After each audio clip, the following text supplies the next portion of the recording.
بسبب غلطة عملها زمان بيطاردوا شبح بنت ويكون عايز ينتقم منه هو وأصحابه. انتوا بتسمعوا محمد شمس وده فيلم من الآخر، وما تنسوش اللايك والسبسكرايب المتين. تيم وجينا مخطوبين ومروحين لبيتهم وبيقابلوا بنت بيخبطوها بالعربية، وبيدخلوا بعدها في لوحة إعلانات على الطريق. ويقرر تيم انهم يمشوا علشان ما يشيلوش الجريمة. ولما يروح تيم شغله تاني يوم بيلاقي ان في شبح بيطلع في الكادر بتاعه بتاع الكاميرا، وجينا بتعرفه بان هي حاسة بالذنب بسبب حادثة امبارح. ولما يروح يستلم صور شغله بتاعة الحفلة التخرج بيلاقي ان في شعاع مبوظ الصور كلها في الخلفية، وبيكون طالع من غرفة معينة في المدرسة. وبتكتشف جينا صورة الشبح في وسط الطلبة، وبيفتكروا ان هي البنت اللي عملت حادثة امبارح. لكن لما بيرجعوا لمكان الحادثة بيلاقوا ان مفيش جثة ولا حتى اثر ليها، وان هي بس لوحة الاعلانات اللي وقعت واتدمرت. وفي الاستوديو بيعيد تحميل الصور تاني، لكنه بيلاقي شبح البنت بيتحرك فيها وبيترعب جدا. وبتدخل عليه جينا وتكلمه، ولما يرن التليفون بيسيبها ويطلع يرد عليه، بس بيتصدم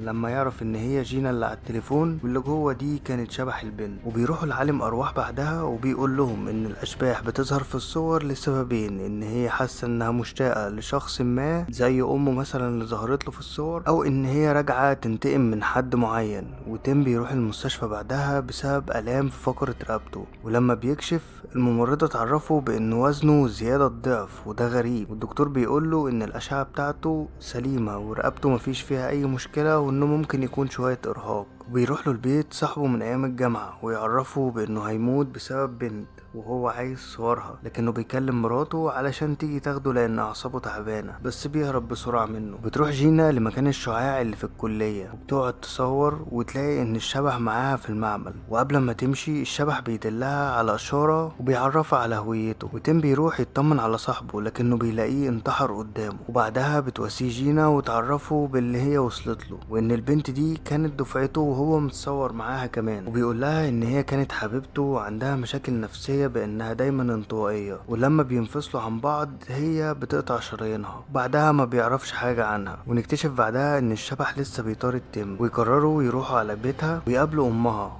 وبتعرفهم ان طارة كويسة وهي في غرفتها دلوقتي بس مريحة شوية، ده لانها بتاخد ادوية كتير علشان تخف بسرعة. وتيم بيقرر ياخد جينا ويطلعوا لها من ورا امها غرفتها، ويلاقي ان هي مجرد جثة على السرير، وبيترعبوا جدا من المنظر. وتيم بعدها بيدي الصور لامها ويقول لها بان روحها مش مرتاحة علشان هي ما اتدفنتش، انهم لازم يدفنوها. وفعلا بتوافق، وجينا وتيم بيعرفوا في الجنازة ان هي انتحرت من اخر دور علشان حاجة هما ما يعرفوهاش لغاية دلوقتي. وبيكون تيم فاكر ان الشبح بتاع طارة هيختفي، بس بيرجع له تاني وبيظهر له وهو نايم جنب جينا في السرير، وبيفضل يطارده لغاية ما يخليه يوقع نفسه من المبنى.